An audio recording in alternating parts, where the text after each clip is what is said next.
খুবই আনন্দের দিন। আজ হেনা ও সুজিত মজুমদারের একমাত্র কন্যা সিয়োনা মজুমদারের জন্মদিন।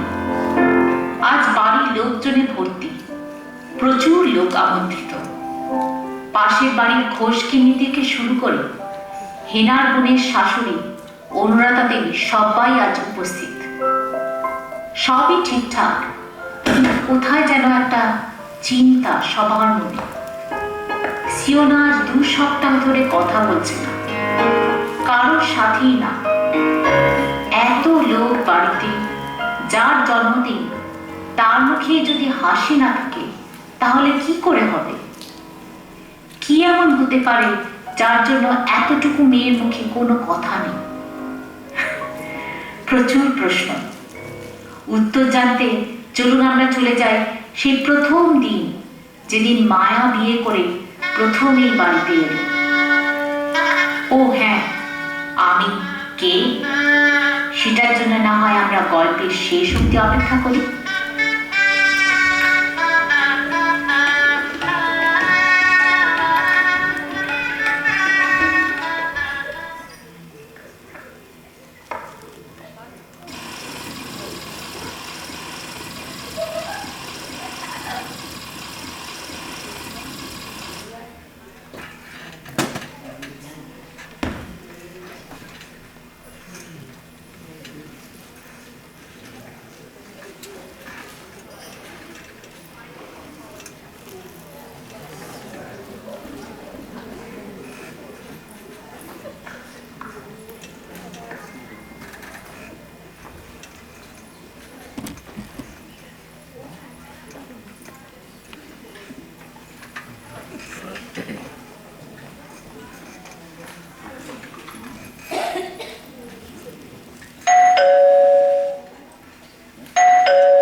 কথাটা বললাম বলে তুমি আবার রাগ করলে না তো? রাগ করার কি আছে? তাছাড়া তোমার কাছে তো আমি কিছুই গোপন করি না। হ্যাঁ, সেই জন্যই তো বলতে ভরসা পেলাম। তা হ্যাঁ গো, যা শুনেছি সেটা তাহলে ঠিক? কি? এই যে ধান দুব্বো থালা সাজিয়ে বসে আছো, ছোট ছেলের বউ আজই তাহলে আসছে? খবরটা কার কাছে পেলে? তুমি না বললে কি হবে?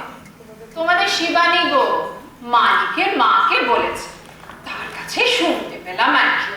হ্যাঁ, এই তো 9টার সময় আসার কথা, বৌমা স্টেশনে আনতে গেছে। বৌমা? তাই নাকি? তাহলে তো এখন আমার আসাটা ঠিক হয়। কেন? মানে কাউকে জানাওনি, তাছাড়া আমাকেও তো তুমি আর বউ দেখার নেমন্তন্ন করনি। ঠাট্টা করছো ঘোষকেন্নি? তা বিনা নিমন্ত্রণে এসেই যখন পড়েছো, ছোট ছেলের বউকে দেখেই না হয় গেলে। তাহলে ঠেকে যাবো বলছো? আর চালাকি করতে হবে না। তারপর কেমন আছো? অনেকদিন পর এলে। সময় পায় না ভাই, নাতি নাতিরা চোখের আড়াল হতে দেবে না। আজ ফুরসত পেয়ে ভাবলাম একটু ঘুরে আসি। বেশ করেছো, তুমি ভাগ্যবতী, মর্যাদার সঙ্গে সংসারকে আঁকড়ে রেখেছো। আর আমি, তোমার সাথে অনেক কথা আছে ঘোষকিন্নি, চা খাবে? না না, তুমি বরং আমায় একটু ভাজা জোয়ান এনে দিতে পারো। আচ্ছা বসো, নিয়ে আসছি।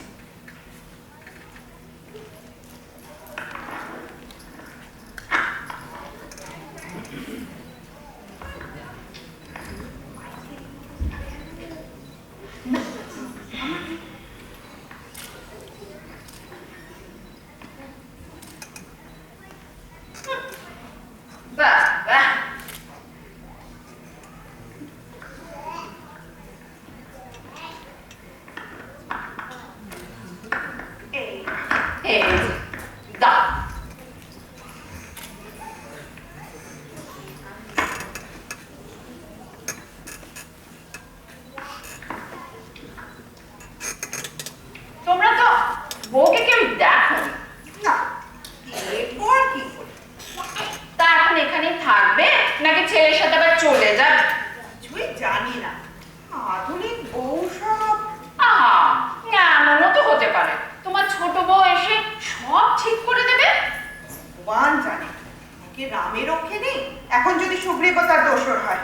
না না, দেখো আমার মন বলছে ভালোই হবে, ভালোবাসার বিয়ে যখন। তাছাড়া আজকালকার ছেলেদের পরে বোর দিয়ে চলাই ভালো। হ্যাঁ, তাই ভাবি, আমরাও তো একদিন বউ হয়ে শ্বশুর শাশুড়ি নিয়ে চলেছি। ওসব কথা ভুলে যাও, তখন শাশুড়িরা যেভাবে চালাতো বউদের সেইভাবেই চলতে হতো। পারবে এখন সেইভাবে চলতে? খেপেছ? এখন তাদের কথা শুনে চলেও রেহাই পাওয়া যাচ্ছে না। তুমি প্রথম থেকে একটা ভুল করেছো দিদি। প্রথম থেকে বউকে অত আলগা দেওয়া উচিত হয়নি, একটু বাঁধনে রাখলে। না না না না, যেখানে আমার ছেলেই এসব চাইছে, আসলে মনের মতো বউ পাওয়া ভাগ্যের ব্যাপার। মাসিমা, ও মাসিমা, বৌদিরা সব এসে গেছে গো। ও এসে গেছে? কি সুন্দর বউ হয়েছে গো তোমার।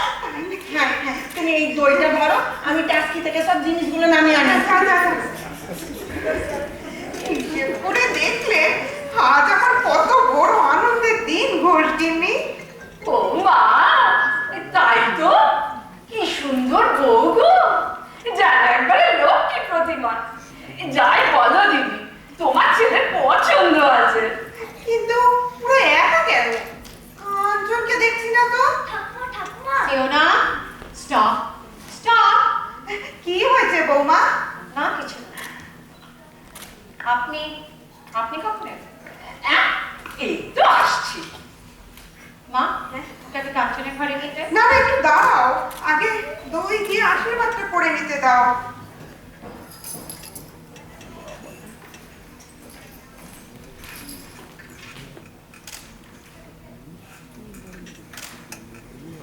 না না, থাক থাক থাক মা, ভাগ্যবতী হও, ভাগ্যবতী।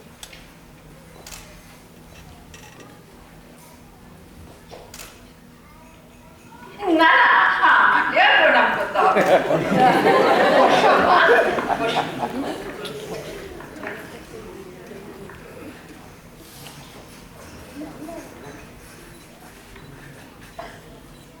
সুন্দর বউ হয়েছে দিদি।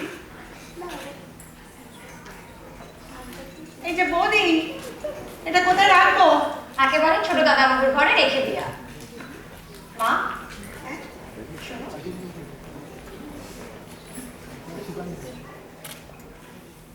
হ্যাঁ, সে কি কাঞ্চন শেষে? কি হয়েছে বৌমা? কিছু না। তোমার নাম কি? কি হলো বলো, তোমার নাম কি? ও কথা বলতে পারে না। হ্যাঁ? সে কি? মায়া, চল।